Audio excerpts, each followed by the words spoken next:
नमस्कार, मैं जयदीप और आप देख रहे हैं राइजिंग रतलाम।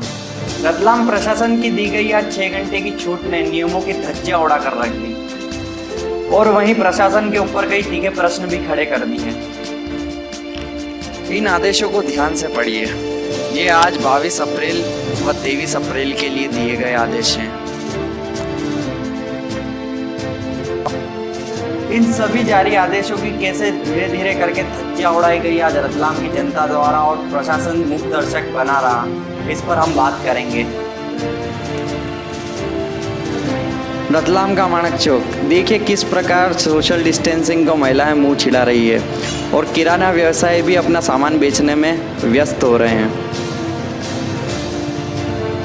वहीं दूसरी ओर 2 पहिया वाहन सामान्य रूप से बिना रोक टोक घूम फिर रहे हैं पूरे बाजार में। जहां पर एक व्यक्ति को घर से बाहर निकलने की अनुमति थी, वहीं परिवार समेत लोग खरीदारी करने निकल गए।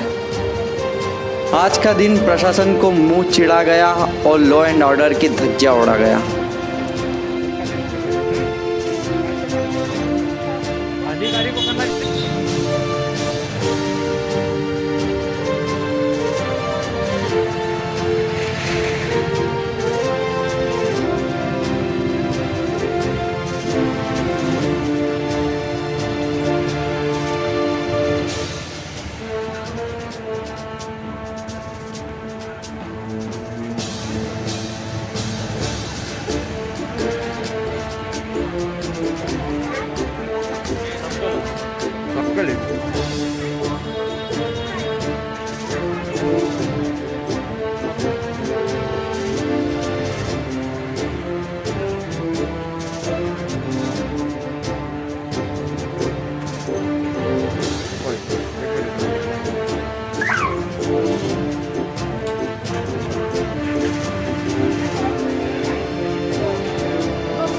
यहाँ तक ही सब सीमित नहीं रहा, राम मंदिर क्षेत्र से भी खरीदारी करने यहाँ वाहन व परिवार पहुँच गए। की अनुमति है तेरे को, तो यहाँ कैसे बात? राम मंदिर का यहाँ पे क्यों ज्यादा होशियार बन रहा है क्या? नहीं?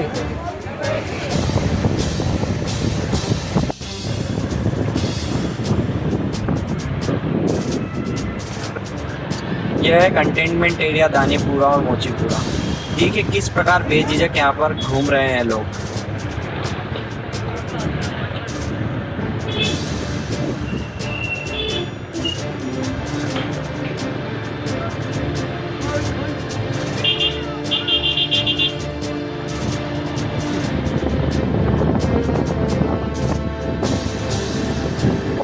आपने वीडियो ध्यान से देखे होंगे किस तरह से पूरी तरह से सोशल डिस्टेंसिंग और बाकी के नियम हवा हो गए।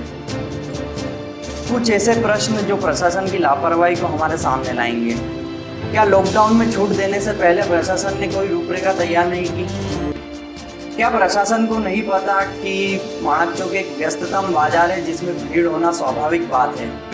दूसरी चूक, कंटेनमेंट क्षेत्र में जब अनाउंसमेंट हो रहा था तो अनाउंसमेंट में जो ऑडियो दिया गया उसमें कंटेनमेंट क्षेत्र को लेके कोई आदेश अनाउंस नहीं किया गया, जिससे कंटेनमेंट क्षेत्र में रहने वाले रहवासियों को स्थिति स्पष्ट नहीं हुई और वह भी बाजार की ओर निकल पड़े।